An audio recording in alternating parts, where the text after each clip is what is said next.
Bon, Allez, on va commencer. Bonjour à toutes, bonjour à tous, bonjour à tout le monde qui nous suit en ligne. Nous sommes ravis de faire cette troisième table ronde sur le groupe de travail parlementaire informel concernant la révision des directives 2011-64 UE sur la taxation des produits d'assises, dont le tabac, et la directive 2014-40 UE relative aux produits du tabac, dit Tobacco Products Directive. Veuillez m'excuser pour mon anglais. Le thème de notre table ronde du jour, aujourd'hui, ce sera taxation, traçabilité, les leviers dans la lutte contre le commerce parallèle du tabac et plus précisément la directive sur les taxes, mais la directive sur le tabac est aussi concernée puisqu'elle vise à définir des outils de lutte contre le commerce parallèle. Cette table ronde fait suite à deux premières.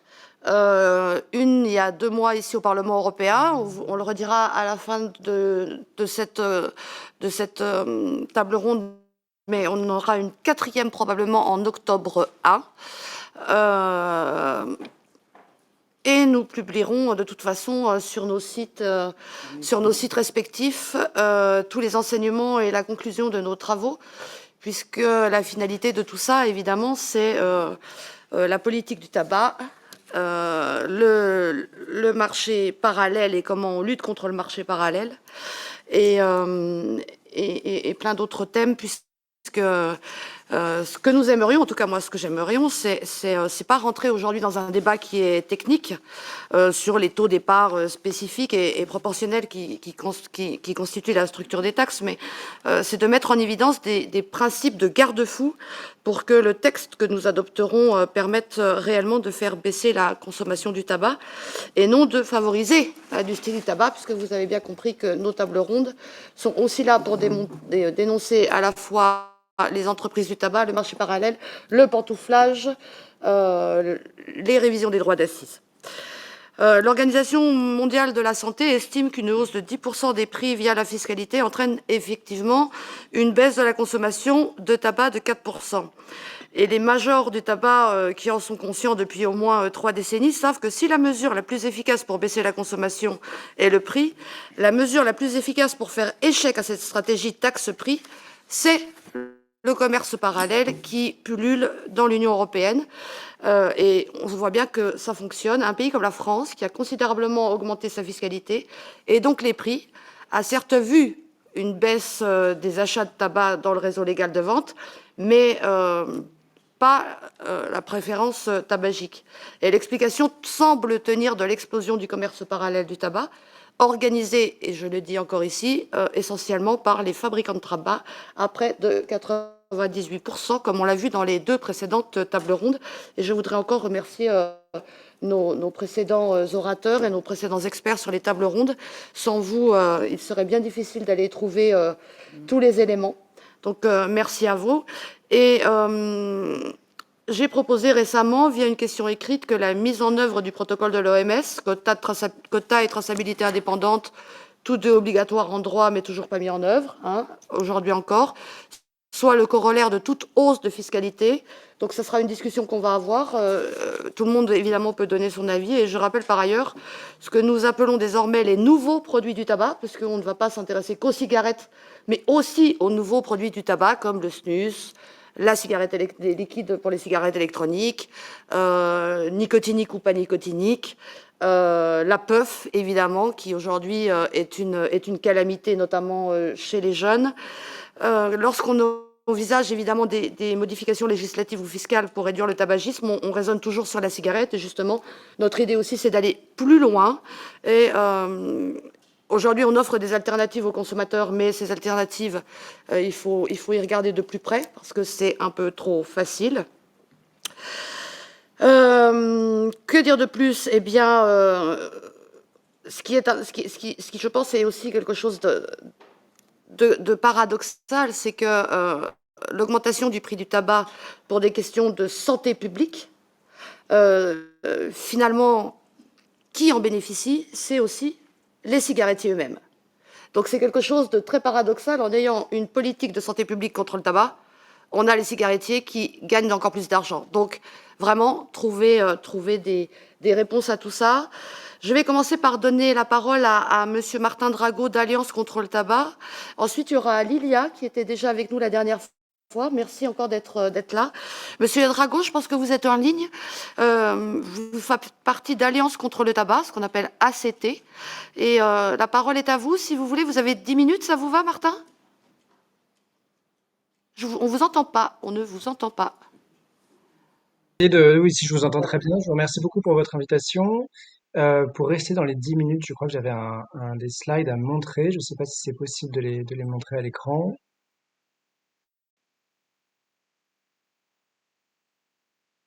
Parfait. Entre-temps, juste une rapide présentation de l'Alliance contre le tabac. On est effectivement une fédération d'associations au niveau français qui réunissons plus de 25 associations sur le territoire et on lutte contre l'industrie du tabac et on s'intéresse évidemment aux nouveaux produits de la nicotine, aussi bien en France que dans l'Union européenne. Je viens à la slide suivante.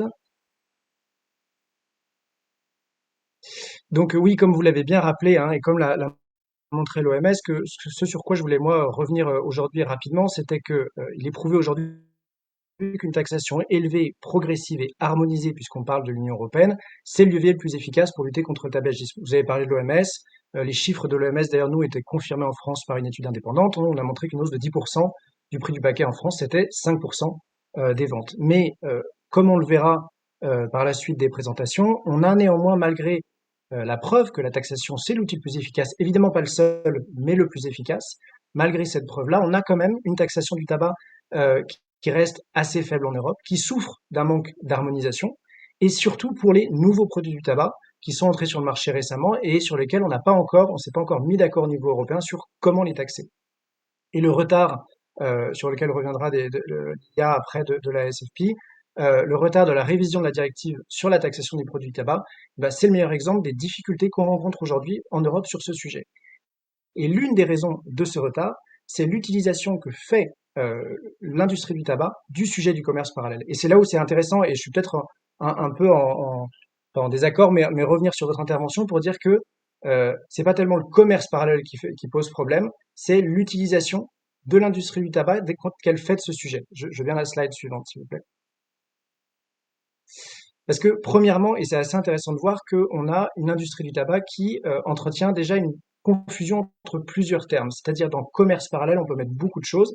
Et finalement, il y a une composante légale, c'est les achats transfrontaliers. Donc, vous achetez un paquet de tabac au Luxembourg et vous le ramenez en France.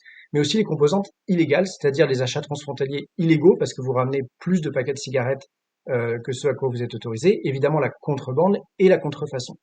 Et donc déjà, l'industrie du tabac va avoir tendance à parler de, notamment par exemple, entre 20-30% de commerce parallèle, mais on ne sait jamais vraiment, et les médias s'y perdent aussi souvent, entre composantes légales ou composantes illégales de ce commerce parallèle. Et puis évidemment, comme on l'a dit en introduction, l'industrie omet sciemment son rôle dans ce commerce. Non seulement il y a un long historique de complicité sur les problèmes de commerce illicite, mais on a même aussi la question du surapprovisionnement. On en avait parlé rapidement la dernière fois, mais c'est-à-dire qu'on va avoir l'industrie qui va par exemple livrer beaucoup plus de produits du tabac dans des zones transfrontalières comme la Belgique ou l'Andorre, au-delà des réelles demandes sur place, parce qu'elle sait finalement qu'elle va participer par là au commerce transfrontalier, qu'il soit légal ou illégal. Mais surtout, et c'est la slide d'après, je vais essayer de ne pas aller trop vite quand même, on a une industrie qui joue sur les chiffres du tabac et les chiffres du commerce parallèle. Et ça, c'est hyper important de comprendre que en Europe, aujourd'hui, à la suite d'ailleurs d'un accord qu'il y a eu entre l'Union européenne et l'un des géants du tabac qui est Philip Morris International, et ben PMI, pour aller plus vite, a mandaté le cabinet de conseil KPMG. On parle d'un contrat de plusieurs millions d'euros, entre apparemment 10 ou 11 millions d'euros, c'est difficile de bien savoir. PMI a mandaté KPMG pour élaborer des rapports et donner des chiffres quasiment chaque année sur la contrebande de cigarettes dans l'Union européenne. Et ce rapport est publié chaque année avec un énorme impact médiatique. Or, il ne fait aucun doute que la méthodologie déjà utilisée par KPMG pour calculer le chiffre du commerce illicite ou du commerce parallèle est largement critiquée. On a énormément d'universitaires, on a énormément d'articles, notamment par les experts du contrôle du tabac, qui critiquent en fait la méthodologie d'élaboration de ce rapport, parce qu'on va retrouver une confusion entre les différentes composantes du commerce parallèle, parce qu'on manque de vérification externe sur la partie tierce, parce qu'il y a un problème aussi de ramassage calendaire, enfin bref, beaucoup de technicité dans le rapport qui finalement font que les chiffres qui en sortent sont très critiquables. Et ce qui fait qu'à la fin, on va avoir un rapport KPMG, alors je cite le chiffre français parce que nous, on le retrouve énormément, qui va parler d'un part du commerce parallèle en France à plus de 30%, ce qui est énorme.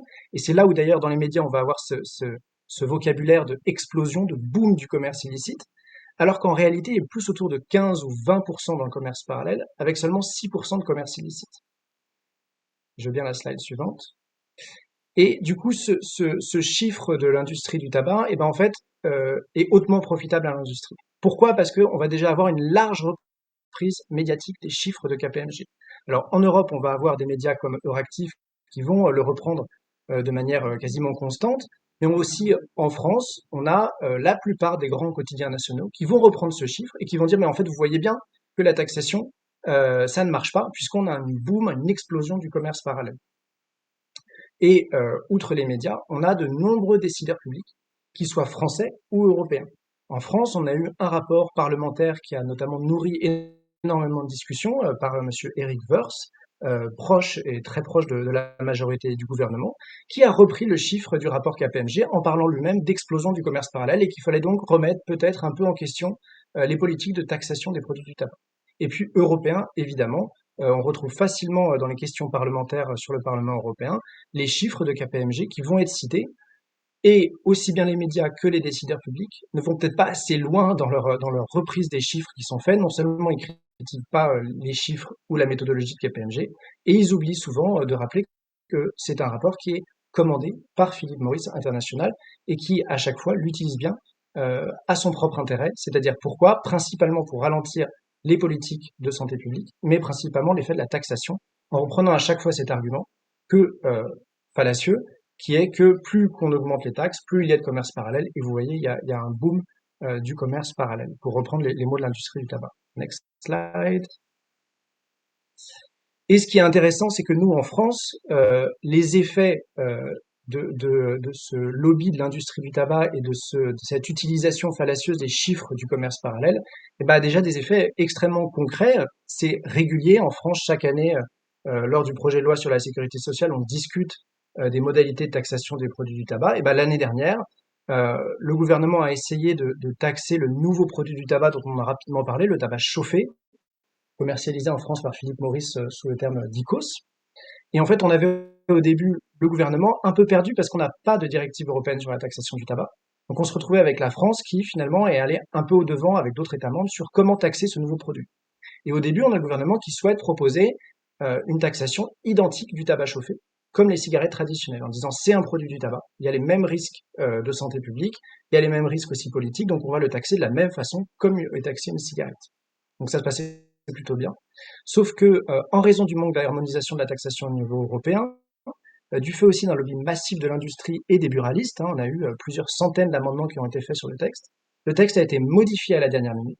Et au lieu d'une taxation fondée sur les cigarettes, on s'est retrouvé avec une taxation extrêmement complexifiée. Alors on a dit qu'on ne rentrait pas dans les détails techniques, mais en fait, plus personne n'y comprend vraiment rien. Et je pense qu'au niveau européen, on doit être assez peu spécialiste à bien comprendre. Mais on a une taxation en même temps sur l'unité, mais une taxation au poids avec différents types de droits de consommation sur chacune des taxations. Et alors que cette taxation devait être haussée pour les nouveaux produits du tabac de manière très rapide, elle a été lissée sur plusieurs années. Donc ça, c'était assez intéressant de voir ça, c'est que finalement, le lobby de l'industrie avait bien marché. En parallèle, en publication de ce rapport KPMG, pour information, le rapport KPMG, il sort à chaque fois, en gros, dans l'année de juin. Donc on avait en juin 2022 ce rapport KPMG qui avait parlé d'une explosion du tabac, une nouvelle taxation proposée par le gouvernement, mais finalement, plusieurs parlementaires se sont un peu laissés convaincre, et le gouvernement aussi, en disant attention, ne nourrissons pas le commerce parallèle. C'est comme ça qu'on arrive à une taxation très complexe du tabac chauffé, qui n'est pas forcément la meilleure, et qui risque en plus d'influer peut-être plusieurs pays de l'État membre ou la Commission européenne dans ces modalités de taxation. Voilà pour, je crois être resté sous les 10 minutes, pour une rapide présentation de ce que je voulais parler. Merci, merci beaucoup Martin pour cette explication. Et vous êtes champion du monde, hein, vous avez fait pas longtemps là, hein. Génial. Je vais donner la parole maintenant Il y a Olifir, que je ne me trompe pas, Partner Smoke Free Partners, c'est ça, hein? Oui. Et pareil, vous avez 10 minutes si ça vous va? Merci beaucoup.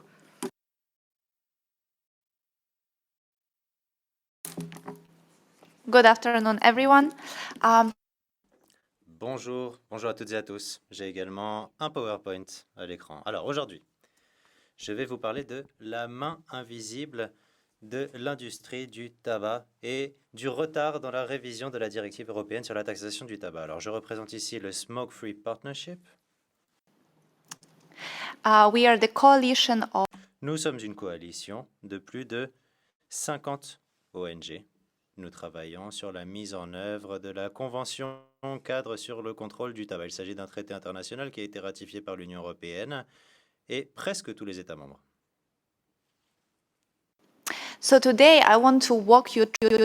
Aujourd'hui, je voudrais vous expliquer le retard de la mise en œuvre de la directive taxation du tabac. Pourquoi et quelles sont les conséquences? Donc aujourd'hui, je vais entrer dans les détails et vous expliquer pourquoi réviser cette directive sur la taxation du tabac est essentiel pour apporter des solutions aux problèmes du ralentissement de la réduction de la prévalence du tabac.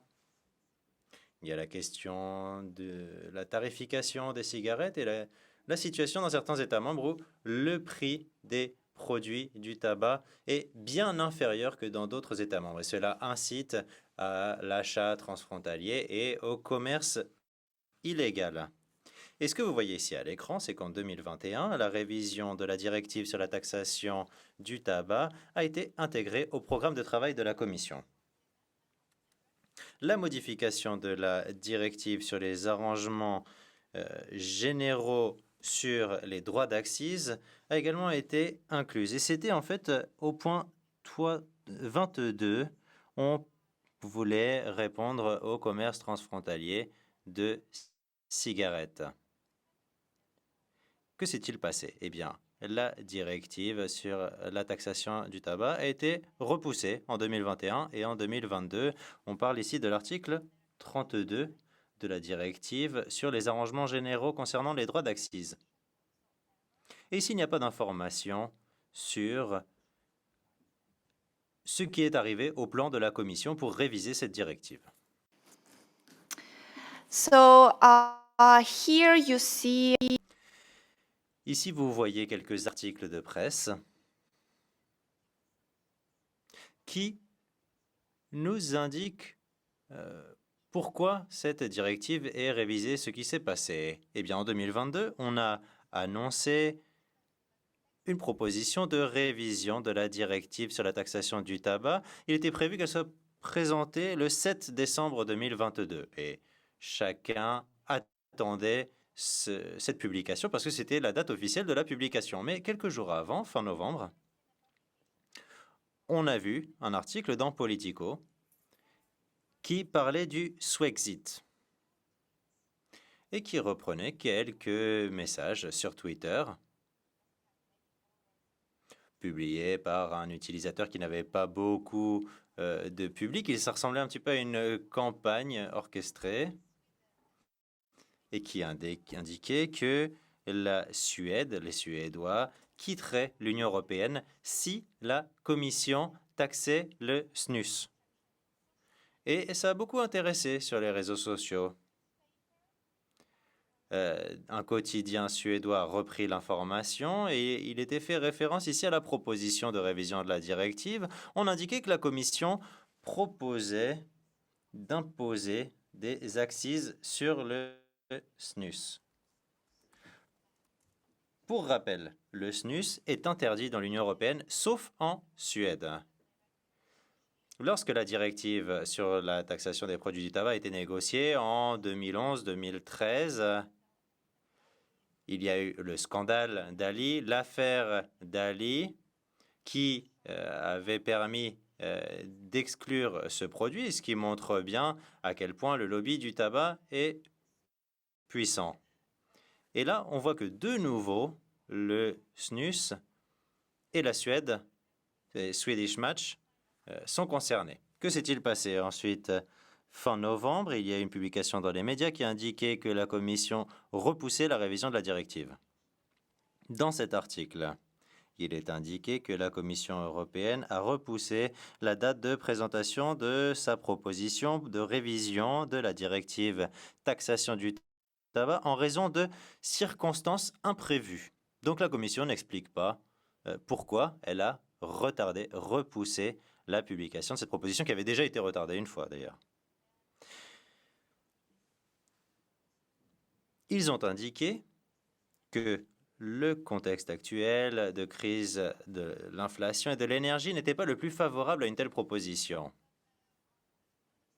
Pas d'autres informations. Et ce que vous voyez à droite sur l'écran concerne Philip Morris International qui progresse pour devenir propriétaire unique de Swedish Match. Ça, c'est le 5 décembre 2022. L'acquisition de plus de 93% des actions de Swedish Match et de son portefeuille de nicotine orale va être donc détenu par Philip Morris International qui va détenir Swedish Match. Yes, and so now we are in 2023. Nous voilà en 2023. Quelle est la situation actuelle? Nous ne savons pas quand cette proposition sera publiée. Il n'y a pas de nouvelle date officielle qui est fixée. Donc, on s'attend à une proposition publiée en 2023 officiellement. Et si vous regardez du côté droit de l'écran, vous voyez un article qui explique que Philip Morris International, bon, ce sont des hypothèses de spécialistes qui analysent le marché. Ils indiquent que cette révision aura une importance pour PMI à de nombreux égards.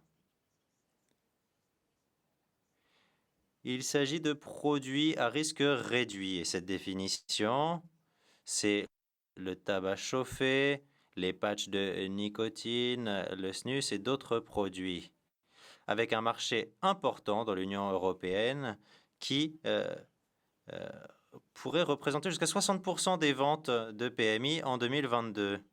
Et dans l'Union en particulier, on estime qu'il s'agit de 40% de ces ventes.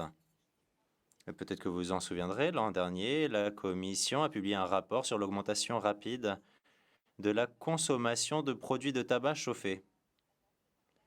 Voilà pourquoi une directive déléguée a été adoptée avec des avertissements de santé sur les produits de tabac chauffés, qui soient les mêmes que sur les cigarettes, et également la question des goûts de ces produits. Et à gauche, de nouveau, vous voyez les éléments qui doivent être couverts par cette directive sur la taxation. Donc, augmentation des droits d'accise minimum et une taxation harmonisée des nouveaux produits, donc produits chauffés, cigarettes électroniques, etc. Et là, vous le voyez, toutes les mesures qui sont couvertes par cette directive sur la taxation du tabac. Eh bien entendu, l'industrie du tabac ne soutient pas ces mesures. Et on peut donc se demander qui est derrière ce retard permanent de la révision de cette directive. Le plan européen pour vaincre le cancer. Il a été adopté, validé, signé par le Parlement et par la Commission. Il s'agit là d'un engagement politique de l'Union européenne pour s'assurer de réduire le taux de cancer évitable. Qu'on puisse également fournir des soins de qualité aux patients. Et l'un des objectifs de ce plan, c'est d'obtenir une génération sans tabac avec une consommation de tabac inférieure à 5% à l'horizon 2040. Nous sommes en 2023 et donc pour atteindre ce type de réduction, il va falloir une approche extrêmement coordonnée du côté de la Commission et du côté du Parlement pour réviser cette directive sur la taxation du tabac qui est prévue par ce plan de lutte contre le cancer, mais aussi la directive sur les produits du tabac et une révision de la recommandation sur les milieux sans fumée de tabac qui est prévue au 3e trimestre 2023. Nous verrons bien quand cette proposition nous sera présentée. Ici, vous voyez la consommation de tabac qui continue qui reste la principale cause de cancer évitable. Et pourquoi? Eh bien, parce que la directive sur les produits du tabac n'est pas révisée, parce que nous savons que la taxation est la façon la plus efficace de réduire la prévalence du tabac. Autre problème que nous constatons aujourd'hui, la prévalence du tabac chez les jeunes. C'est une étude ESPAD qui a été menée en 2019 et on y voit que près de 10% des étudiants ont consommé des cigarettes au cours du mois écoulé. Et 16,1% ont utilisé des cigarettes électroniques. La consommation de tabac parmi les adultes dans l'UE, vous voyez que 23% des adultes dans l'UE consomment des produits de tabac, l'un ou l'autre. Ça, c'était en 2020, la plus récente, et la prochaine étude sera menée l'an prochain. So here you can see Ici, vous voyez le prix d'un paquet de cigarettes Marlboro dans les États membres de l'UE entre 2018 et 2022. Eh bien, le prix d'un paquet de Marlboro en 2022 dans les 27 États membres. 2,9 € en Bulgarie jusqu'à 15,4 € en Irlande. Bien sûr, cela encourage à aller acheter dans les pays voisins, mais cela accentue également les inégalités parce que les citoyens en Bulgarie ont les mêmes droits que les citoyens irlandais d'être protégés et de s'assurer que leurs enfants ne commencent pas à fumer. Parce que plus le tabac est bon marché, plus il est facile d'accès, moins il est cher pour les enfants, plus ils en consomment. L'écart de prix était de 9,38 € en 2018 et il est monté jusqu'à 12,49 € en 2022. Donc, il faut une action coordonnée. Une directive, ce sera l'outil le plus utile pour s'assurer que les impôts, la taxation augmente et ceux qui ont la taxation la plus élevée vont pouvoir être leaders et encourager les autres à augmenter leurs taxes et leurs prix. Voilà les conclusions. Eh bien, on a eu l'engagement politique dans le cadre du plan européen pour vaincre le cancer avec la révision de la directive sur la taxation du tabac. Il y a une forte prévalence de la consommation de tabac chez les jeunes, une stagnation des prix des produits du tabac, la mortalité due aux maladies liées au tabac qui reste très élevée et qui est la première cause de décès évitable. Et enfin, dernière conclusion, l'absence de révision de la directive sur la taxation du tabac entraînera le fiasco du plan européen pour vaincre le cancer. Plus cette révision sera repoussée, plus nous aurons un risque élevé de ne pas atteindre les objectifs du plan de lutte contre le cancer. Merci.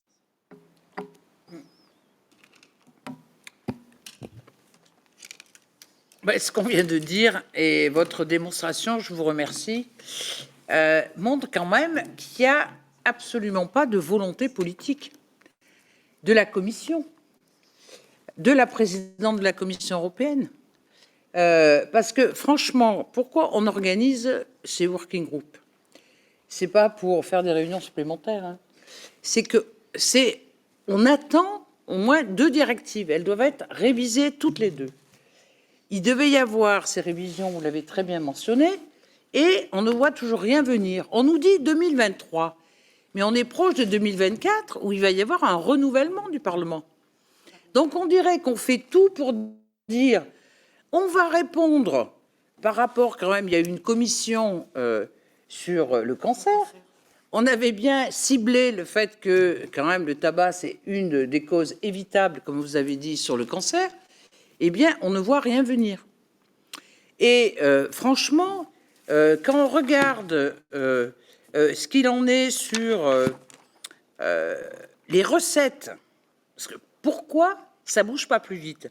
D'une part, il n'y a pas de volonté politique de la Commission et même des États membres. Quand on a regardé les chiffres de la France, on voit que les recettes de tabac, c'est 16 milliards d'euros par an. Le commerce parallèle fait perdre 5 milliards d'euros. Les coûts de santé s'élèvent à 26 milliards d'euros par an. Et il y a un économiste qui s'appelle Pierre Kopp qui estime que le coût social total du tabac, c'est 120 milliards d'euros. Alors, une des façons, c'est quand même, et en France, ça a été quand même quelques ministres de la Santé qui ont augmenté le prix, c'est vrai que c'est la mesure la plus rapide. Hein. Une augmentation de 10%, vous dites 4% diminution de la consommation ou 5%. Donc c'est quand même assez rapide. Mais on voit que quand même, dans le prix de la cigarette, parce que moi j'ai demandé à regarder ça de plus près, parce que ça n'y est pas dans vos slides, et je trouve que c'est intéressant, c'est que quand on décompose le prix d'un paquet de cigarettes à 9,30 €, l'industrie, ça représente 7,4%. Le buraliste, 9,9%. La TVA, qui revient donc à l'État, 16,7%. Et les droits de consommation reversés en majorité à la Sécu, 66%. Soit 82,7% de taxes. Donc, si on veut répondre au coût social, parce que c'est énorme quand même, hein, 120 milliards d'euros, il faut qu'on augmente les prix, puisque ça joue à la fois sur la consommation et ça joue à la fois sur les recettes. Et puis, il y a une deuxième chose, je trouve, qui est hyper alarmante, c'est que les fabricants s'adaptent à ces augmentations, puisqu'ils jouent entre le coût de la cigarette et les accises, comme vous appelez, et ils réajustent en fonction du pouvoir d'achat du pays. Et que, en plus, ils se disent, s'il y a une diminution de la consommation, ben, proposons d'autres produits. Et là, il y a une kyrielle de produits qui sont proposés. Et lorsque moi j'ai travaillé sur la directive en 2014, avec l'affaire Dali et tout ça, on avait dit il faut qu'on mette des taxes sur les cigarettes électroniques. Qu'est-ce qu'on n'avait pas dit là? Des taxes sur les cigarettes électroniques. C'est des petites PME qui font les cigarettes électroniques. Et puis on voit que maintenant, eh bien, c'est les grosses sociétés, on parlait de Philippe Morris, etc., qui ont pris ce marché. Et puis en plus, maintenant, on voit la cigarette électronique jetable. Parce qu'ils n'ont toujours pas compris l'histoire du plan vert. Jetable. Comme justement, on râle avec les mégots parce que c'est une pollution dingue. Eh ben, là, maintenant, on fait du jetable. Donc, je trouve que vraiment, c'est hyper alarmant parce que on voit qu'il n'y a pas de volonté politique. Alors, la Commission a dit on va taxer les cigarettes électroniques. Mais ils ne font pas la révision. Donc nous, en tant que législateurs, qu'est-ce qu'on peut faire s'il n'y a pas une proposition de la Commission pour réviser cette directive? Et puis il y a un truc, j'avoue, qui est hyper choquant, c'est qu'on devrait introduire des quotas par pays. Parce que l'histoire du Luxembourg est très révélatrice. On devrait avoir 600 millions de cigarettes pour l'État. Or, les fabricants en livrent 3,1 milliards. Et donc vous voyez que les fabricants favorisent le commerce et le marché parallèle entre le Luxembourg, la Belgique, la France et l'Allemagne. Donc vous voyez que cette collusion, d'une part, pénalise par rapport au cancer. On a des cigarettes électroniques avec les arômes, parce qu'on avait été très sensible. On avait dit qu'il faut supprimer les arômes parce qu'on va inciter la population des jeunes à commencer à utiliser la cigarette électronique. Mais bien sûr que ça revient. Et maintenant, il faut un panel de produits, justement, pour, vous voyez, se faire de plus en plus de bénéfices. Donc, moi, j'avoue que les bras m'en tombent. Et c'est pour ça que, comme il y a une lacune énorme de volonté politique, on essaie de sensibiliser par votre présence les députés européens. On va faire ce livre blanc pour pousser à ce que des mesures soient prises. Parce que si on ne fait rien, eh ben, on ne va faire qu'augmenter par les jeunes avec la cigarette électronique. Et après, c'est la cigarette. Et puis après, on râle par rapport aux drogues multiples et variées. Mais vous voyez qu'on incite les gens à être dépendants, en fait. Hein. Donc, ce que je vais faire, je vais passer la parole et puis après, on va poser toute une série de questions parce qu'on a la chance de vous avoir. Alors d'abord, c'est Robert Branson, qui est de l'université de Bath et qui est professeur agrégé d'économie des affaires, donc à cette université du Royaume-Uni. Il fait partie du groupe de recherche sur la lutte contre le tabagisme. Et vous allez nous dire un peu, au niveau du Royaume-Uni, comment vous, en tant qu'universitaire, quelle est votre position là-dessus? Donnez-nous des arguments pour convaincre nos collègues et puis pour peut-être booster plus la Commission européenne et mettre la pression, parce que franchement, vous voyez, si on fait rien, eh ben on continue comme avant. Les fabricants qui sont hyper huilés pour avoir une très bonne stratégie et enfumer tout le monde, quitte à les payer, parce que franchement, on se dit, mais pourquoi la Commission n'est pas plus volontariste là-dessus? Voilà, j'ai besoin de votre éclairage, professeur. Good afternoon, everybody. Thank you. Alors, les interprètes signalent que la connexion a été testée comme rouge et s'excusent, mais conformément aux instructions de notre direction, nous ne pouvons pas interpréter avec une connexion de qualité rouge. Désolé. Can I have my next slide, please? Before I start, as an academic, I would like to declare some funding sources. You can see that the University of Bath has some web pages which detail this, but importantly, I don't accept any funding from any tobacco or nicotine company, so I have no conflict of interest in that sense. Can I have my next slide, please? Now, as we have identified many times already in this workshop today, the whole point of tobacco taxation is to increase retail prices because higher prices will deter consumption. Now, the advantage of higher taxation is not only that it reduces consumption, but it will increase government tax revenues because prices go up by more than consumption goes down. So the starting point, I think, for all tax discussions are that it is a win-win for member states. They will protect their population, but they will also get more taxation revenue. The problem we have is that if tax is not applied in a consistent manner, it is going to encourage smokers to switch what they use rather than quit all tobacco products. So here we can see one really good illustration in the European Union in the form of roll your own taxation, because roll your own tobacco or fine cut tobacco is a very close substitute for factory made cigarettes. Now, this is a problem because the health consequences of combustion products are broadly the same. So if you are looking to enhance revenue, if you are looking to protect health, then smokers switching what they use is not going to achieve those objectives. So can I have my next slide, please? So here, the point I would make is that at the moment, roll your own or fine cut tobacco is cheaper than factory made cigarettes in all EU countries. So here on my slide, I have some data from 2021, and you can see there are considerable differences in the costs of using fine cut tobacco and making your own cigarettes rather than buying factory-made cigarettes. So in my own country of Ireland, you can see you could save €5.22 in 2021 by using roll your own tobacco, which cost €8.21 on average, rather than buying factory-made cigarettes, which cost €13.43. In 15 EU countries, the difference was greater than €2. And in the most extreme situation of Estonia, you can see the cost is actually 80% cheaper if you used fine cut tobacco rather than factory-made cigarettes. So here we have this illustration of a problem within the current way that tobacco products are taxed within the European Union, because it encourages consumers to change what tobacco products they use rather than stop using tobacco products in general. And we can see the effects that these price differences have had. You can see, for example, that the quantity of factory-made cigarettes between 2002 and 2019 has declined from 778 billion down to 458 billion sticks.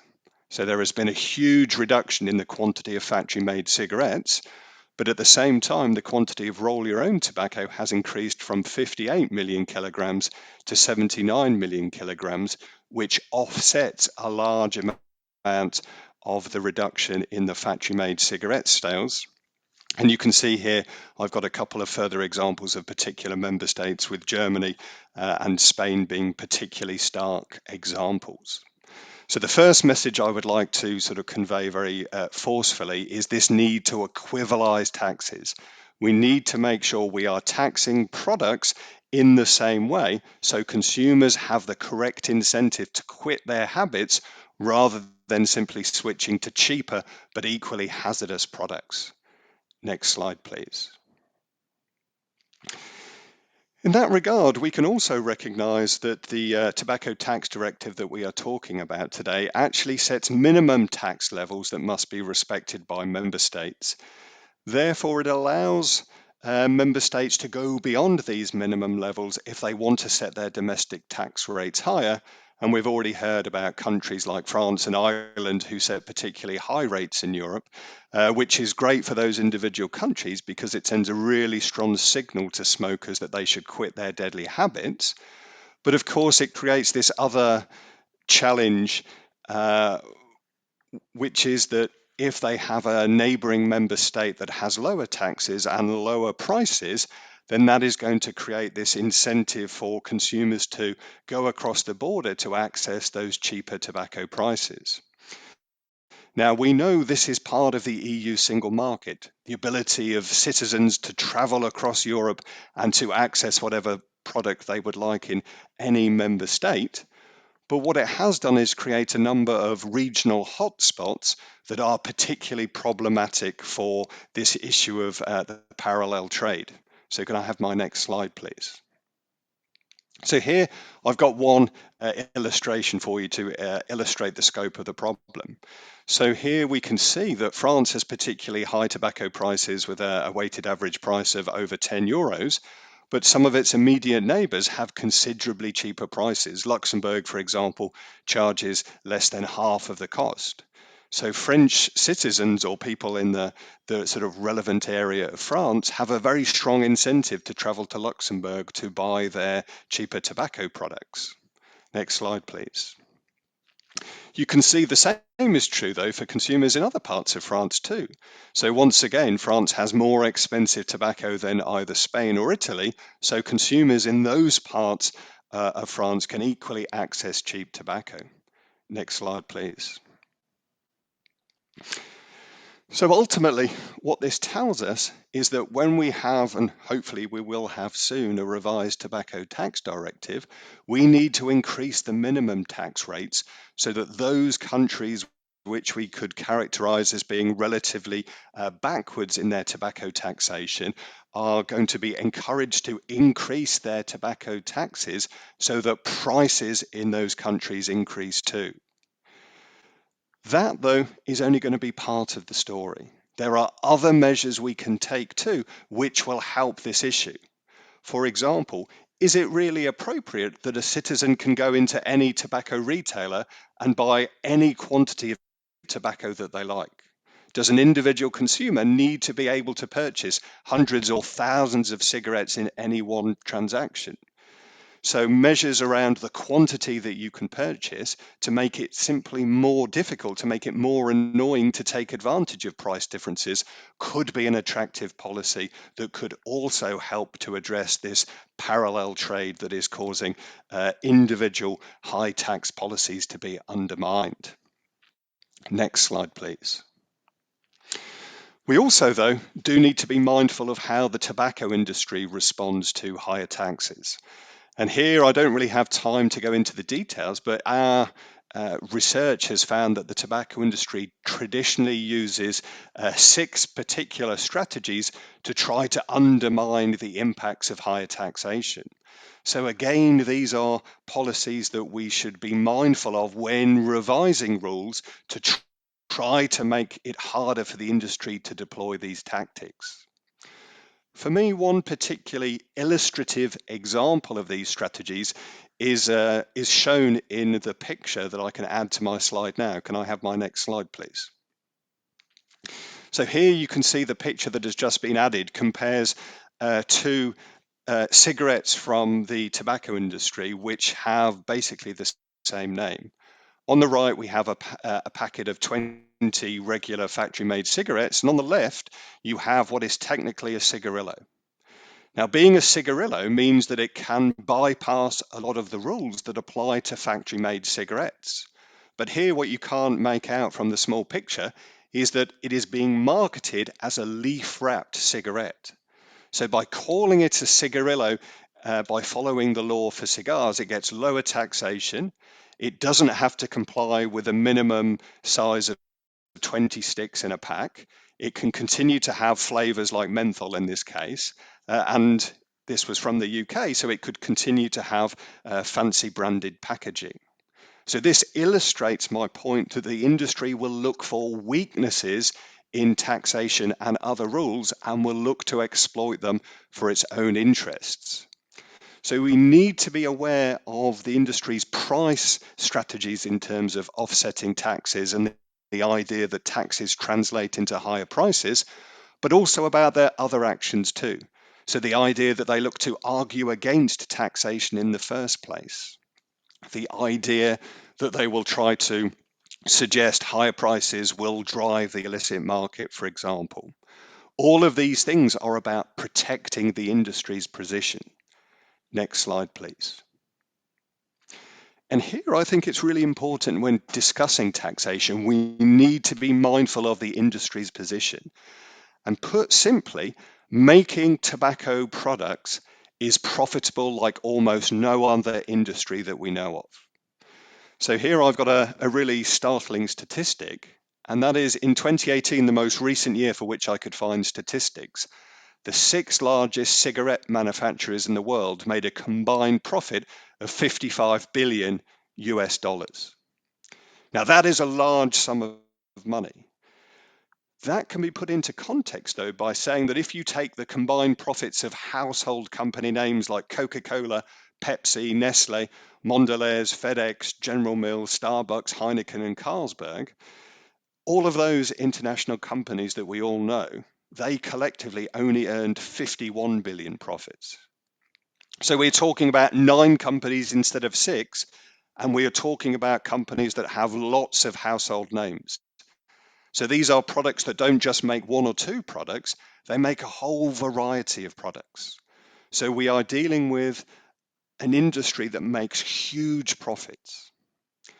Beyond that, they not only make huge profits, they also make large profits for each unit they sell. And we can see that from their profit margins. A profit margin is the difference between the price or the money that a firm gets to keep and the proportion of that is profits. And you can see Philip Morris International, for example, made almost 50% profit in the EU from the money it got to keep.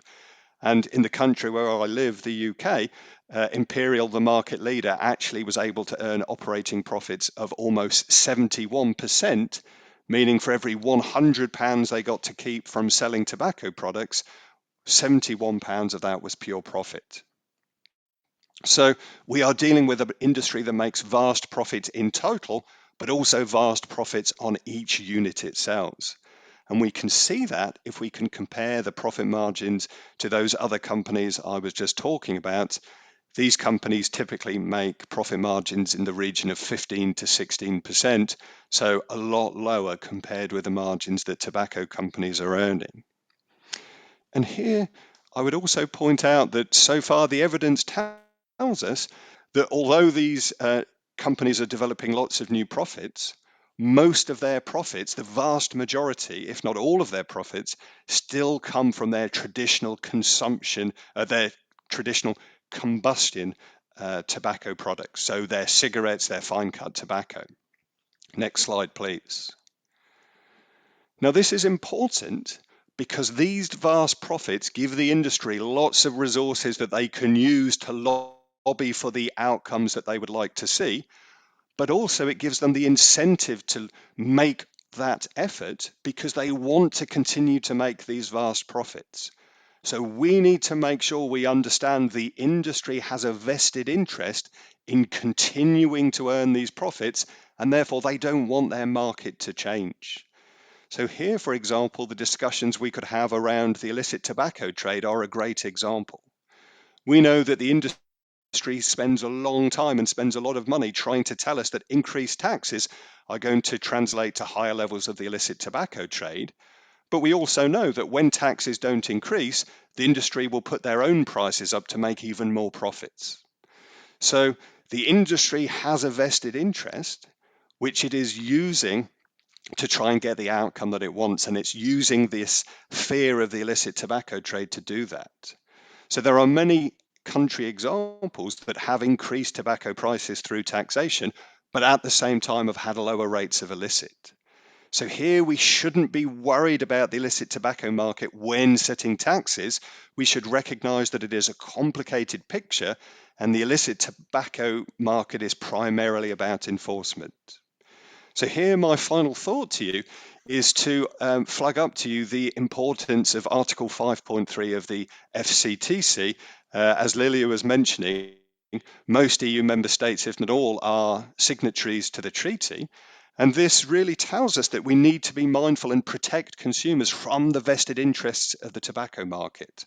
The vested interest is continuing to make these vast profits. It is not about public health.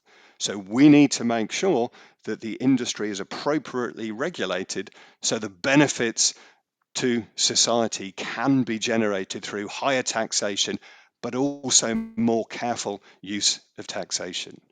Next slide, please. So I'll say thank you for your attention. Apologies if I've gone over my 10 minutes, and merci for the translator.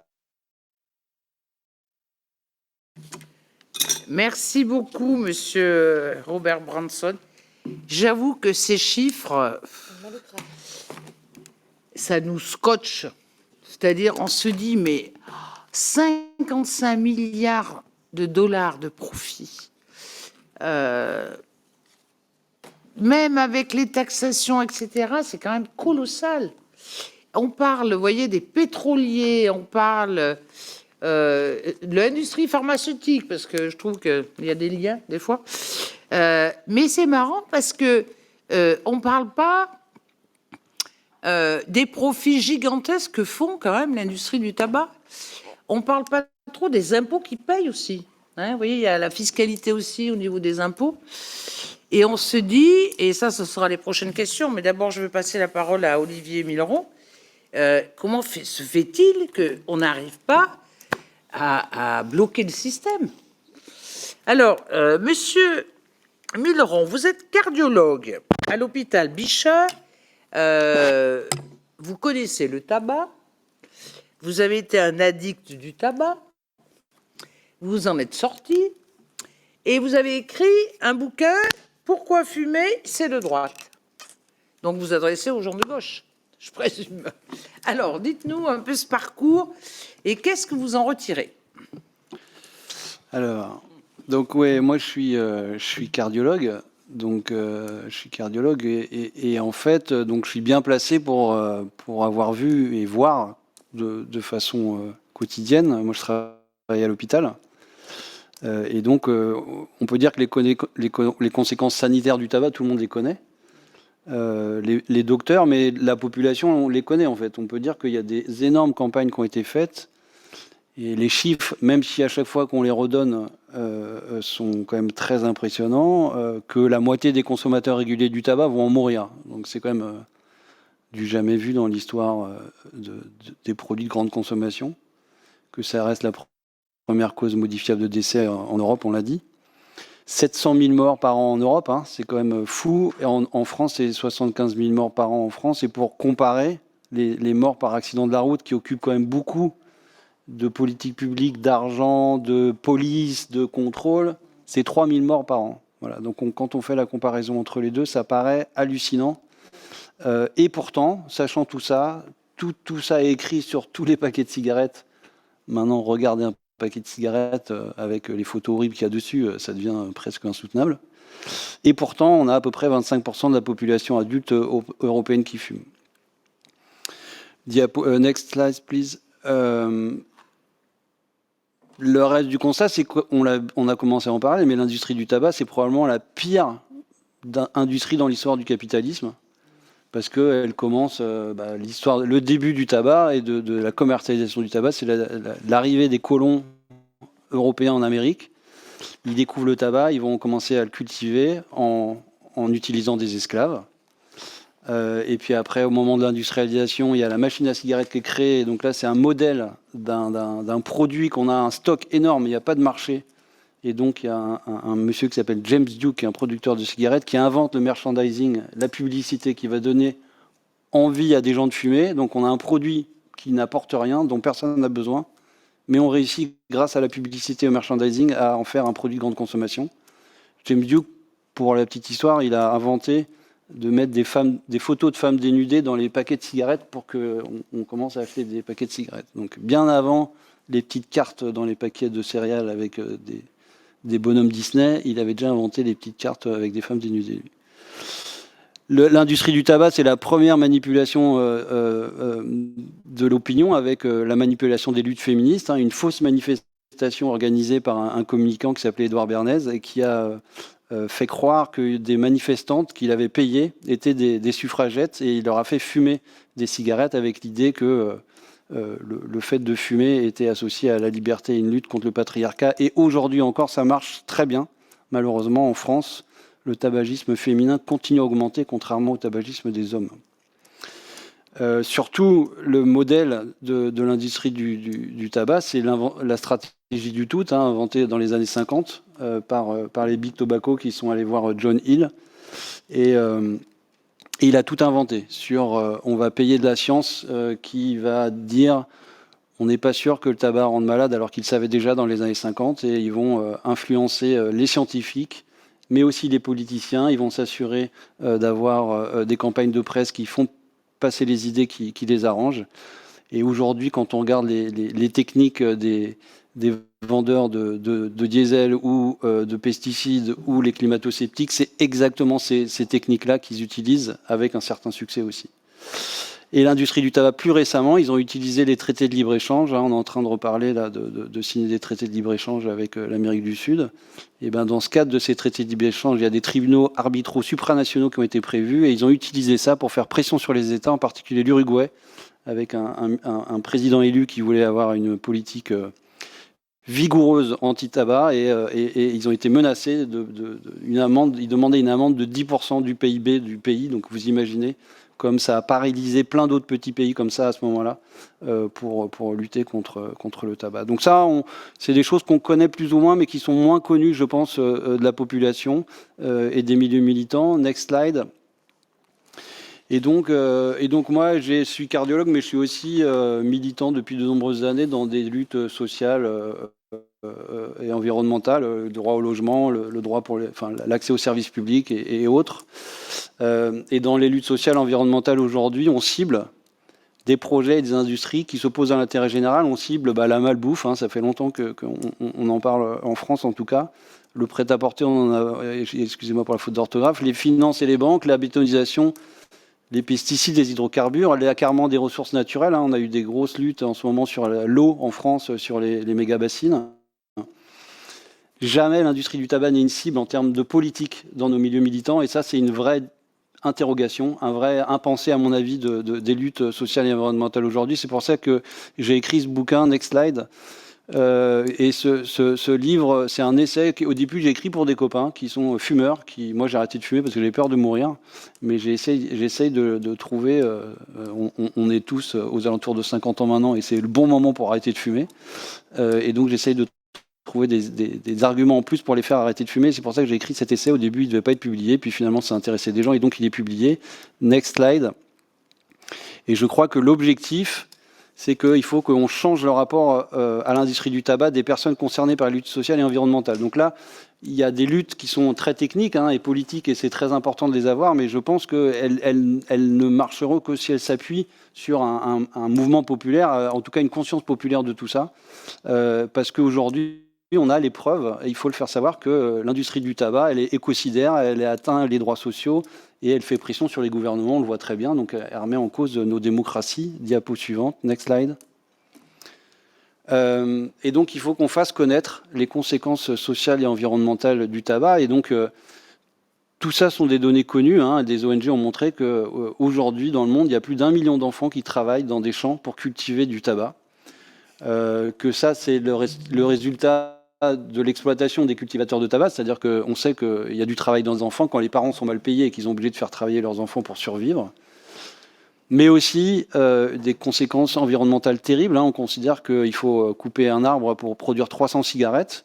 L'industrie du tabac, ça serait à peu près 5% de la déforestation mondiale, donc c'est énorme.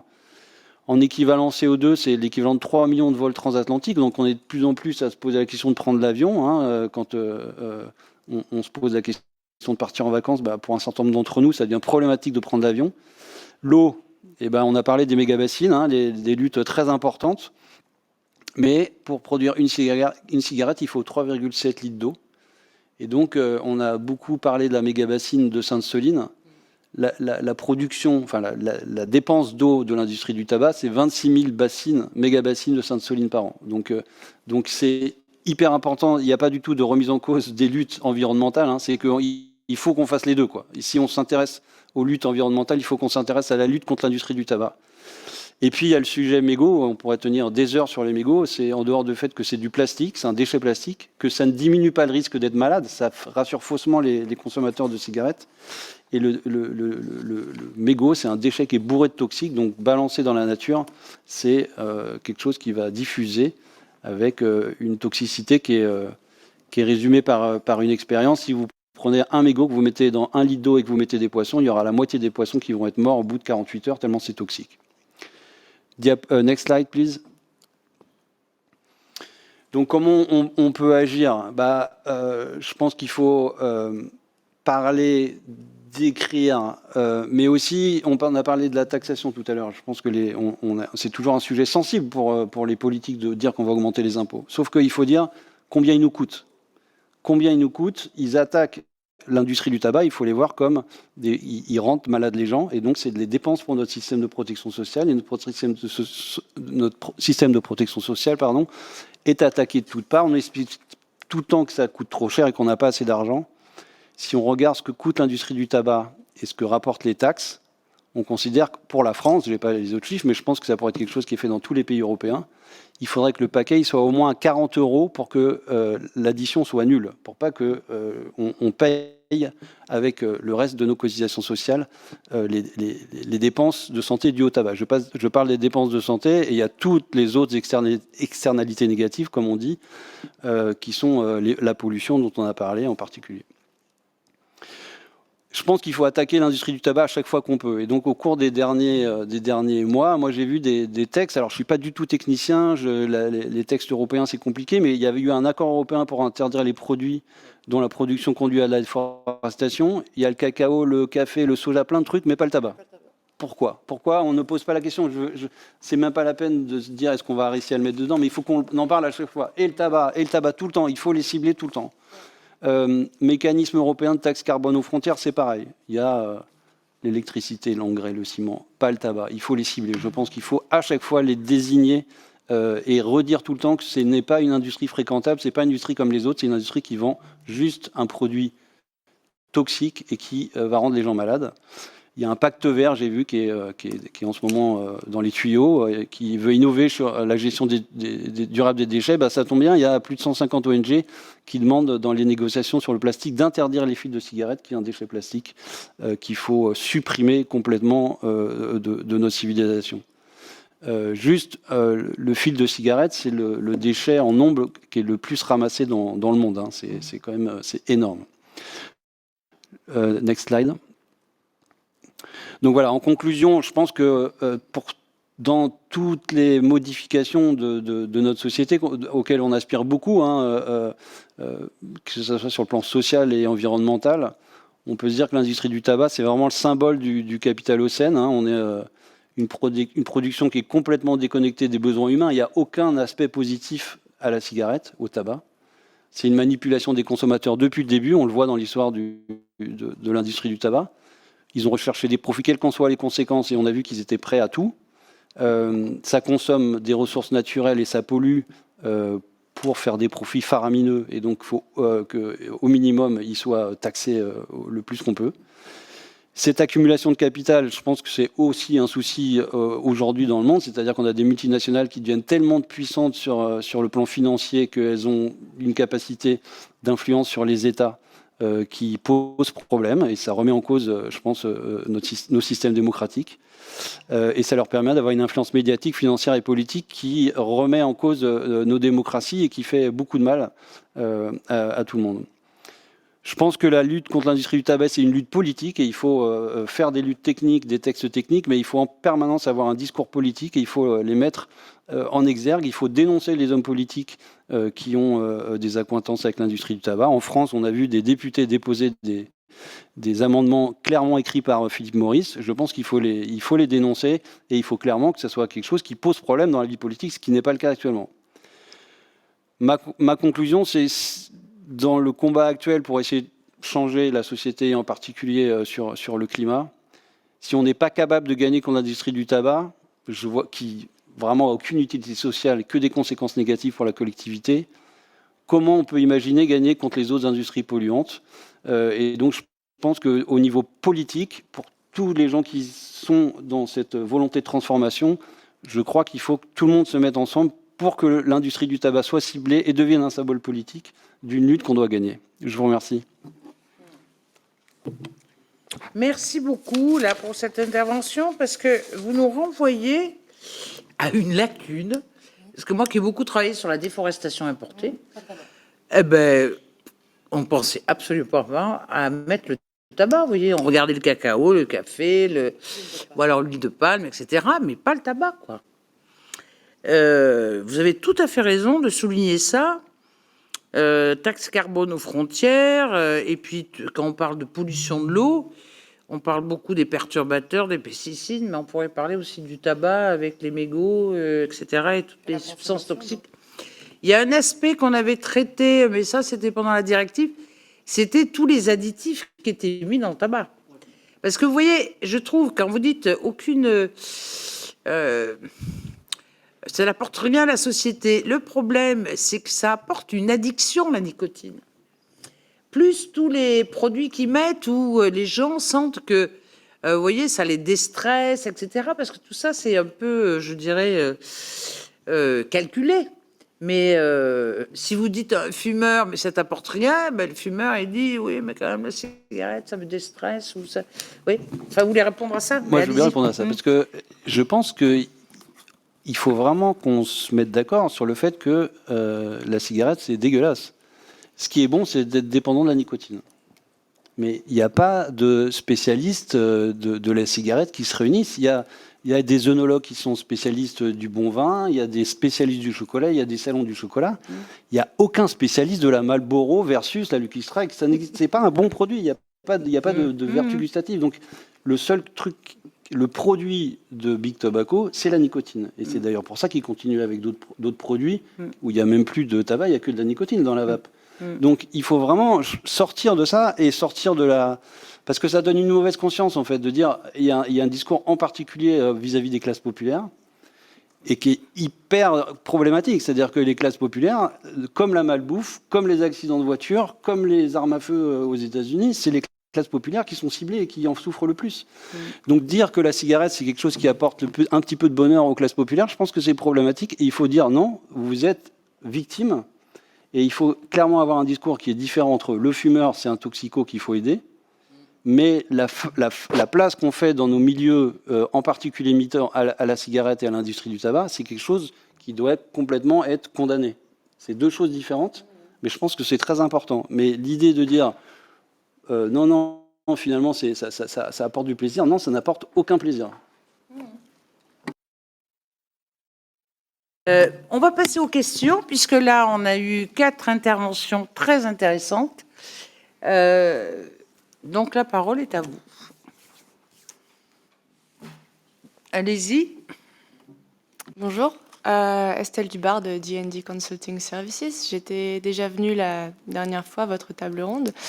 Et je voulais savoir, donc je voulais revenir sur ma précédente question qui était à propos de Dentsu, puisque Aujourd'hui encore, vous continuez à parler de manque de volonté politique, de l'implication de l'industrie du tabac derrière plein de choses, notamment aussi la taxation. Donc ils sont assez présents quand même. Je voulais savoir si de votre côté ça avait évolué, si vous aviez eu des réponses ou si ça avait changé, du moins. Ça, c'est ma première question.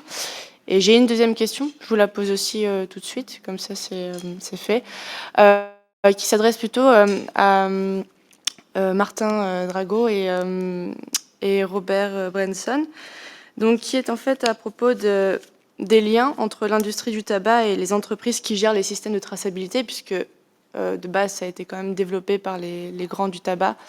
Donc il y a des liens qui sont quand même assez présents. Et en fait, quelles sont les implications de ces liens entre les deux pour ce qui est du commerce transfrontalier, qu'il soit illégal ou légal? Voilà, ça, ce sont mes deux questions. Merci.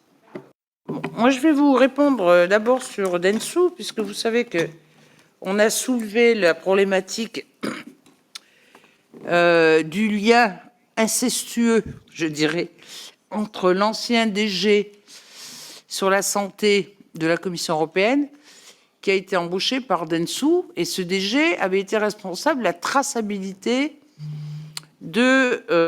justement du commerce des cigarettes. Et puis cette personne-là a été embauchée, et donc il y a eu une question écrite que vous pouvez voir sur Internet, et la réponse que m'a fait la Commission, puisqu'on avait demandé l'accès aux documents. Donc on a eu la réponse de la Commission, et la Commission a dit « mais il n'y a pas de souci, c'est pas un conflit d'intérêts, et puis même s'il y a un lien, eh bien, il se déportera par rapport à ce sujet, vous voyez, de la traçabilité des cigarettes. » Et là, on a un vrai souci. C'était quand hier, vous savez qu'on veut créer un organe d'éthique indépendant. Et la proposition de la Commission est scandaleuse, puisque, encore une fois, vous aurez des membres. Alors, ça veut être un système où on va avoir les 7 ou 8 institutions européennes, avec des membres de ces institutions, plus un tiers d'experts indépendants. Et donc, ce n'est pas indépendant dans sa globalité. Et en plus, il n'y aura pas un pouvoir d'investigation et de sanction.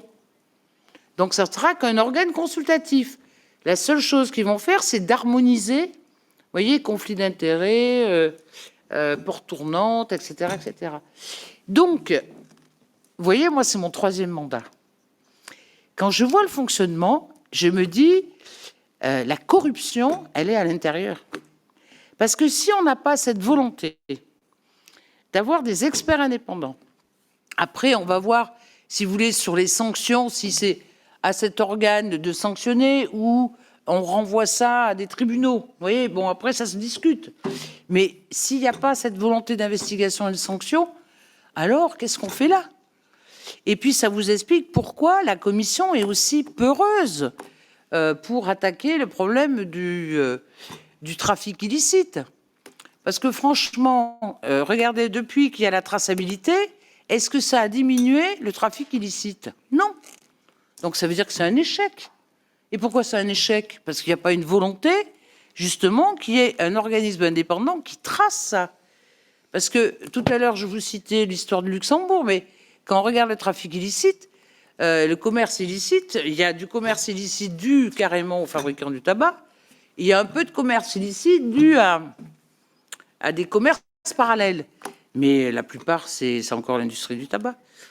Donc, on a reçu vraiment la réponse, vous pouvez la voir, vous pouvez écrire à mon bureau, je vous l'enverrai, où il n'y a pas de souci. Et Dentsu a été choisi pour faire la traçabilité en lien au début avec les fabricants du tabac. Donc, vous voyez, je suis assez amère. Amère, et jusqu'au bout, ça ira jusqu'à la présidente de la Commission européenne, on demandera des comptes, vous voyez, quitte à aller jusqu'à la justice, puisqu'on va, d'un point de vue justice, pour qu'elle rende des comptes par rapport à ses agissements. Si on n'a pas ça, je veux dire, quelle crédibilité auront les citoyens européens par rapport à nos institutions? Un conflit d'intérêt est un conflit d'intérêt. Un délit d'initié est un délit d'initié. Quelqu'un qui travaille pour le public et ensuite qui va pour le privé avec tout son carnet d'adresses et qu'on lui demande même pas 1 an et demi, vous voyez, de délai, Au Canada, c'est 5 ans quand même de délai. Mais qu'est-ce que vous faites? Qu'est-ce qu'on fait, nous, là? Vous voyez, vous renvoyez à une profonde déception que j'ai maintenant sur les institutions européennes.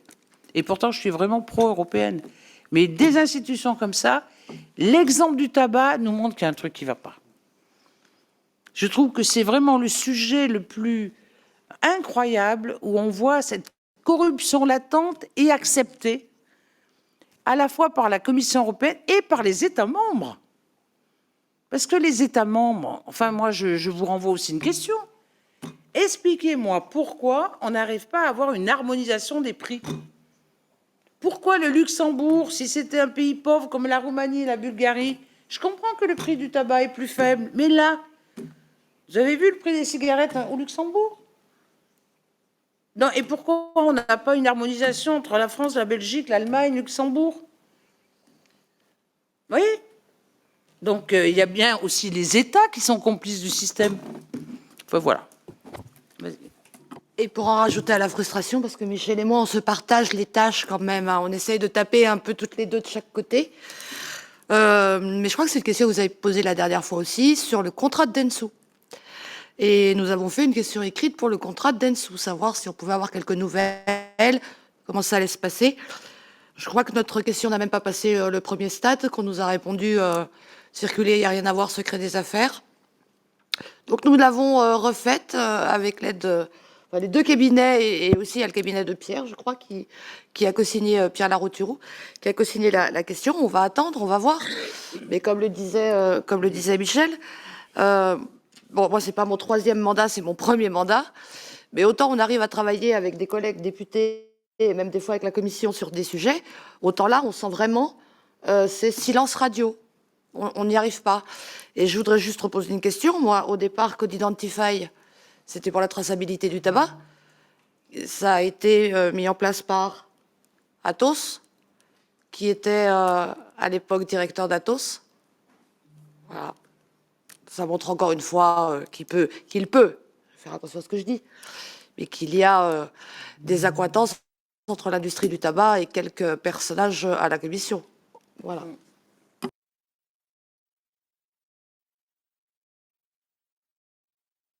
Monsieur Drago, si vous vouliez répondre peut-être? Vous êtes encore là?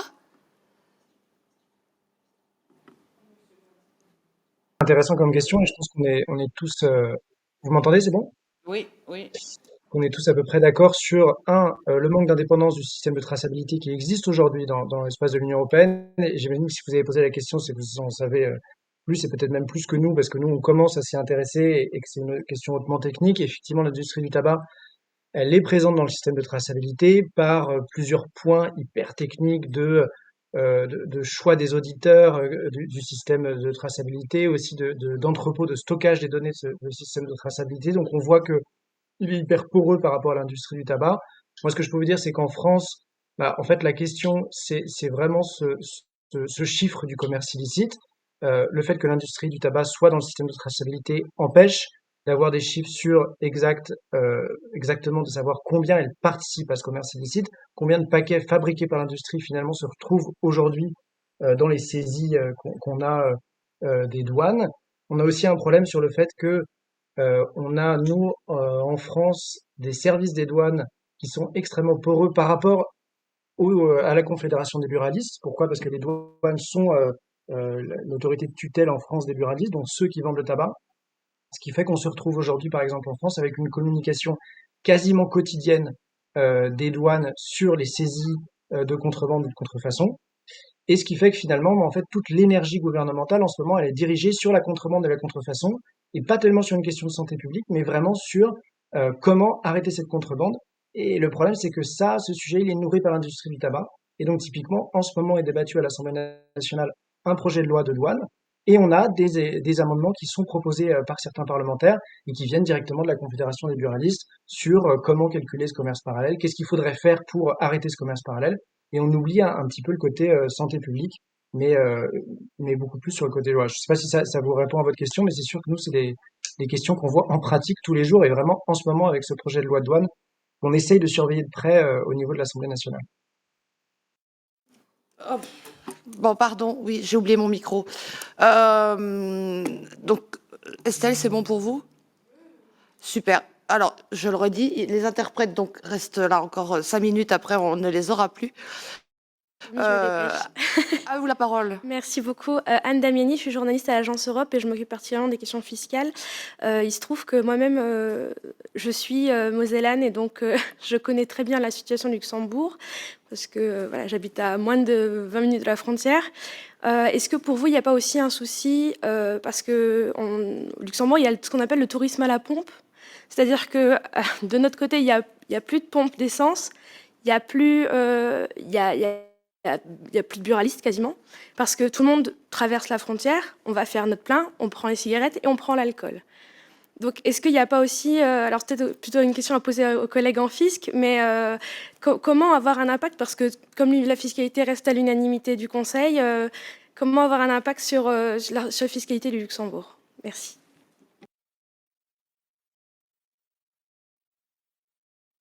Moi, je dirais que s'il y avait la révision de la directive de 2011 sur les accises, on pourrait augmenter quand même la taxation qui était à 1,80, qui doit passer à la proposition de la Commission, c'est passé à 3,60, pour déjà commencer à un peu harmoniser. Et puis, si c'est un problème de santé publique, et quand on voit les chiffres, et donc au niveau de la Commission d'ailleurs, vous voyez, parce que moi j'en faisais partie, mais on a parlé du tabac, mais vous voyez, on n'a pas vraiment insisté là-dessus en disant qu'il y aurait une harmonisation. On pousserait les ministres de la Santé quand même à demander une augmentation, une harmonisation, vous voyez, sur le plan européen, en tenant compte quand même du PIB, parce que si vous faites payer 12 € ou 40 €, hein, comme vous dites, en Bulgarie, Roumanie, je crois qu'ils auraient une révolution peut-être sur le... Mais bon, mais au moins une harmonisation. Ça, après, c'est les citoyens avec les politiques où on pourrait pousser. Mais la révision 2011, elle pourrait obtenir ça. Puisque même la Commission le proposait, vous voyez, d'augmenter cette taxe-là. Et puis, il faut agir à tous les niveaux, parce que quand même, la stratégie de l'industrie du tabac, elle est extraordinaire. Hein, ça joue sur la com, ça joue sur les femmes, ça joue sur les jeunes avec les arômes, ça joue sur le trafic illicite, ça joue sur le fait que les États n'ont pas la même stratégie, ça joue sur l'impunité aussi. Alors vous qui travaillez sur la fiscalité, il faut qu'on travaille aussi sur quels impôts ils payent et où, sur l'évasion fiscale, sur comment ils achètent, et on l'a vu sur les douanes. Et même l'OLAF, vous savez qu'on s'était beaucoup bagarré sur l'OLAF, parce que l'OLAF, qui est cette agence indépendante anticorruption, elle recevait l'argent de l'industrie du tabac qu'elle redistribuait dans les États au niveau des douanes. Mais ça, il y avait quelque chose qui était malsain. Donc vous voyez, il faut qu'on s'attaque à tous les niveaux et la seule, en fait, je trouve, qui a donné le là, c'est l'OMS, c'est le protocole de l'OMS. Je trouve que là-dessus, ça a énormément fait quand même du bien de voir qu'il y a des gens qui ont demandé une véritable indépendance, etc. Et qui demandent des comptes et qui demandent aussi que les commissaires, à partir du moment où ils reçoivent les gens de l'industrie du tabac, ça soit public et qu'ils ne soient pas seuls dans leur bureau. Vous voyez, qu'il y ait toujours un témoin et qu'il y ait toujours un compte-rendu. Donc, c'est sur ce seul lobby, d'ailleurs, que ça y est. Vous voyez, donc ils sont quand même hyper sensibilisés là-dessus. Allez-y. Oui, juste pour rebondir là-dessus, je pense qu'en dehors de la fiscalité, je crois, sauf erreur de ma part, que dans le traité justement OMS de lutte contre le tabac, il y a cette idée que chaque pays doit recevoir le nombre de cigarettes à peu près en adéquation. Et donc ça, déjà, c'est une solution. C'est-à-dire que là, on a vu de façon expérimentale au moment du Covid, il y a des cartes très belles qui montrent que quand on a fermé les frontères, on n'a pas fermé les tabacs, je vous rappelle, on a fermé les librairies, mais on n'a pas fermé les tabacs. Et l'augmentation de consommation dans les tabacs, dans les zones frontalières, c'est plus de 20% en France. D'accord ? Donc on sait qu'il y a trop de cigarettes qui arrivent au Luxembourg, pas assez en France, et donc en dehors du prix, juste obliger les vendeurs de cigarettes à livrer un stock maximum de cigarettes par pays, en tout cas pour le Luxembourg, ça fait qu'à un moment, il n'y en aura plus, quoi. Je vous avais indiqué le prix, c'était 600 millions de cigarettes pour Luxembourg, et on leur livre 3 milliards, virgule. Voilà.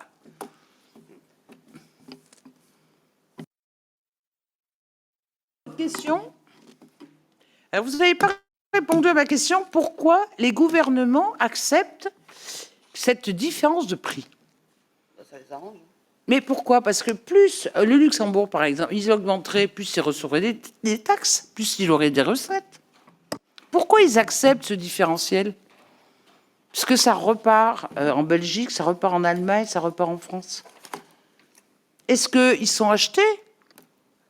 Oui, moi, c'est une des questions que je me pose. Pourquoi il n'y a pas... Alors, dites-moi peut-être, pourquoi il n'y a pas plus... Alors, je ne dis pas sur l'ensemble de l'Europe, mais des harmonisations au niveau de certains États. Est-ce que le lobby du tabac arrive à acheter les politiques? Une question, moi, que je vous pose. C'est quoi votre avis, là? Monsieur Branson, là. Il n'y a pas eu de traduction. Oui, mais on peut comprendre l'anglais. Oui. Peut-être qu'il n'a pas compris, monsieur Branson. C'est plutôt ça dont je pensais. Can you explain why there is so difference of price between Luxembourg, Belgium, France, and so? Why the politic can make a balance with this price? What is the real problem? It's problem of corruption. It's problem of why? Politics. It is a political choice as to the level they set taxation, and in Luxembourg they have a well-established policy of having cheaper tobacco prices so they can profit by selling tobacco to neighbouring countries. So it is very much a domestic choice to have cheap tobacco. That is the simple answer. Hi, Mr. Branson. One question for the audience is why you didn't mention in your presentation the track and trace European system and so that system of traceability. Why you didn't talk about it? Okay, so I didn't talk about the track and trace system simply because that was not what I was asked to talk about. So I wouldn't want you to think that I don't believe the system is important. It very much is.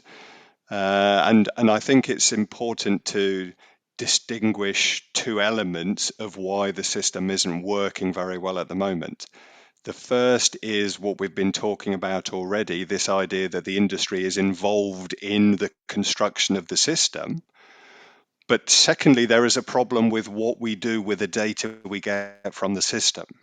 So I work with lots of other academics within Europe who study tobacco taxation, and we always lament the fact that we cannot get access to the data.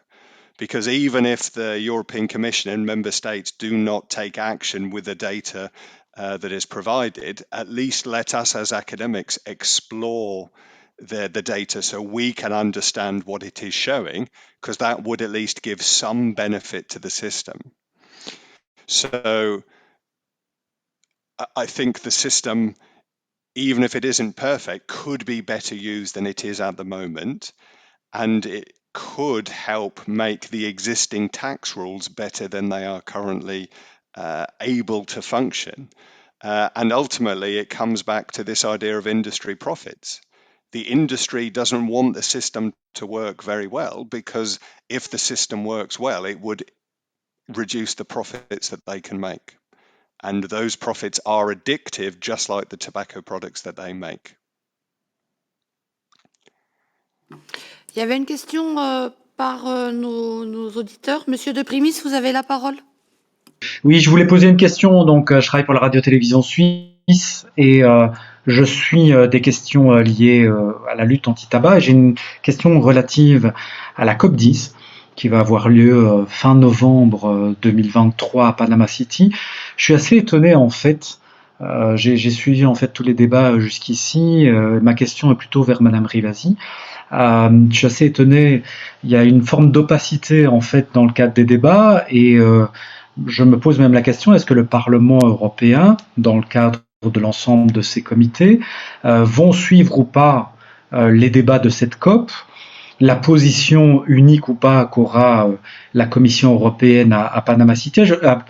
J'aurais aimé être éclairé en fait sur votre point de vue et surtout s'il serait possible ou pas à terme de voir le Parlement pouvoir s'intéresser à cette question qui semble être uniquement, de ce que je peux comprendre jusqu'ici, la chasse gardée de la Commission. Merci. Ben, écoutez, je ne peux pas répondre à votre question. C'est simple. Vous me parlez de cette COP.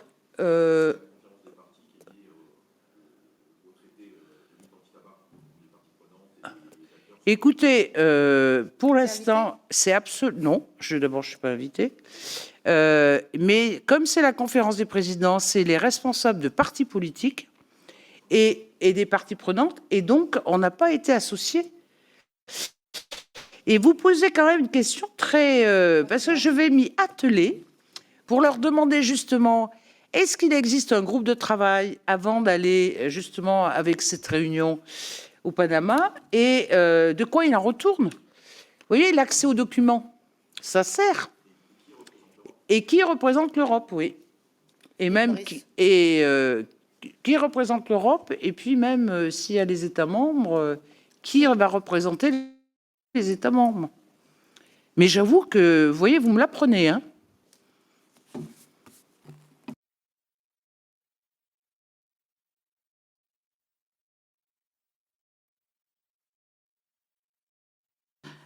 Pardon, vous m'entendiez? Oui, vous m'entendiez.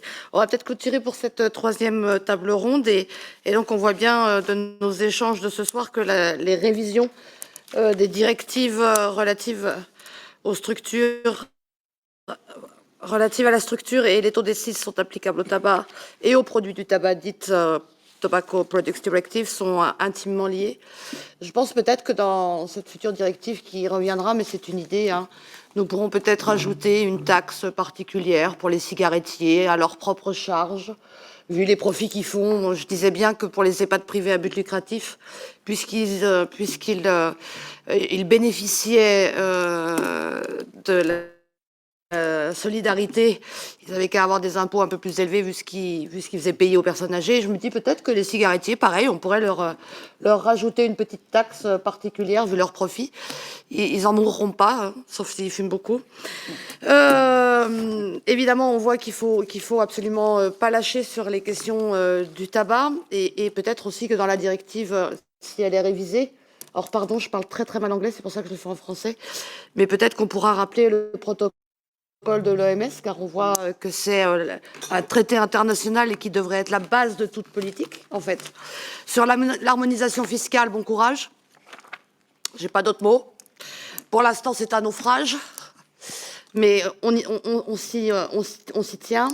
Et je pense qu'il faut vraiment aussi qu'on arrive, et ça Michel le disait très bien, c'est l'accès aux documents publics à la Commission, c'est une catastrophe. On a eu plusieurs textes où les parlementaires se sont exprimés de façon imposante sur l'accès public aux documents.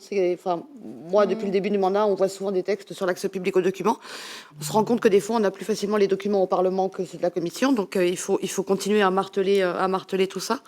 Je pense que, parce qu'on ne l'avait pas rappelé, mais il faut pas lâcher sur l'affaire Detsu-Hoffmann. Faut pas qu'on lâche non plus, parce que c'est quand même une histoire de porte tournante importante. Et puis... ne pas non plus lâcher Madame la médiatrice européenne qui quand même essaye aussi de son côté à avoir des réponses. Il y a des failles juridiques, on le sait. Il y a des gros trous dans la raquette, on le sait. Et ça sera l'objet d'une quatrième table ronde pour essayer de leur mettre la pression à notre niveau, et on compte sur vous aussi. Parce que malgré tout, sans les journalistes et sans les citoyens et sans tout le monde, à trois ici dans ces workshops, c'est un peu pas évident. Voilà, donc merci à vous, grand merci à vous. Et puis on reste à votre disposition s'il y a des questions. Merci Michel, merci docteur, merci tout le monde, merci beaucoup. À très vite, on se retrouve en octobre 1, pendant la plénière d'octobre. On espérait très honnêtement la faire en septembre, ce ne sera pas possible puisqu'on rentrera de pause parlementaire. Et ça ne sera pas possible de l'organiser avant octobre 1, mais on vous y retrouve avec plaisir. À très vite.